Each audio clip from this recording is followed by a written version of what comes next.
क्या आपको हर महीने पीरियड्स के समय कमर के निचले हिस्से में दर्द होने लगता है? कभी हल्का, कभी इतना तेज कि रोज के काम करना मुश्किल हो जाए? और तब मन में सवाल आता है, क्या यह नॉर्मल है या बॉडी में कुछ गलत हो रहा है? सबसे पहले यह समझना जरूरी है कि पीरियड्स के दौरान बैक पेन होना ज्यादातर केसेस में नॉर्मल होता है, लेकिन हर पेन को इग्नोर करना भी सही नहीं है। अब इसे स्टेप बाय स्टेप समझते हैं। पहला कारण, प्रोस्टाग्लैंडिन्स। पीरियड्स के समय बॉडी प्रोस्टाग्लैंडिन्स नाम के केमिकल्स रिलीज करती है। इनका काम यूटेरस को कॉन्ट्रैक्ट करना होता है ताकि यूटेरस की इनर लाइनिंग बाहर निकल सके। जब प्रोस्टाग्लैंडिन्स ज्यादा बनते हैं तो यूटेरस के कॉन्ट्रैक्शंस स्ट्रॉन्ग हो जाते हैं। इस पेन का असर सिर्फ पेट तक सीमित नहीं रहता, बल्कि नर्व्स के जरिए लोअर बैक और थाइजा तक पहुंच जाता है। इसीलिए क्रैम्प्स के साथ बैक पेन भी महसूस होता है। दूसरा कारण, यूटेरस की पोजीशन। हर महिला का यूटेरस एक जैसी पोजीशन में नहीं होता। कुछ महिलाओं में यूटेरस थोड़ा पीछे की ओर टिल्टेड होता है, जिसे रिट्रोवर्टेड यूटेरस कहा जाता है। ऐसे केसेस में पीरियड्स के दौरान होने वाले कंट्रैक्शंस सीधे लोअर बैक की नर्व्स पर प्रेशर डालते हैं, जिससे बैक पेन ज्यादा होता है। तीसरा कारण, मसल्स और लिगामेंट्स पर असर। पीरियड्स के समय पेल्विक एरिया की मसल्स और लिगामेंट्स ज्यादा टाइट और सेंसिटिव हो जाती हैं। ये मसल्स लोअर बैक की मसल्स से जुड़ी होती हैं।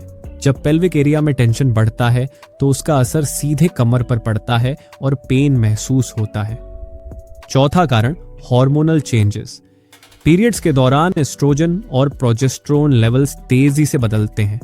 इन चेंजेस की वजह से मसल्स और जॉइंट्स थोड़े वीक और पेनफुल हो जाते हैं। अगर पहले से बैक में कोई समस्या हो तो पीरियड्स के समय दर्द और बढ़ सकता है।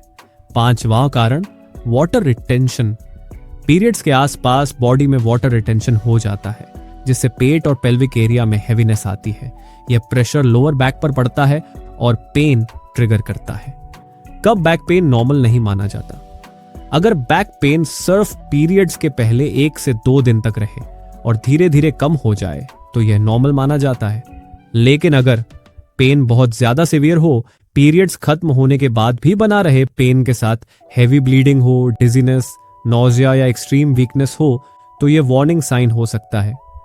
कुछ मेडिकल कंडीशंस जहां पेन ज्यादा होता है, endometriosis, fibroids, pelvic inflammatory disease, severe dysmenorrhea, ऐसे में डॉक्टर कंसल्टेशन जरूरी होती है।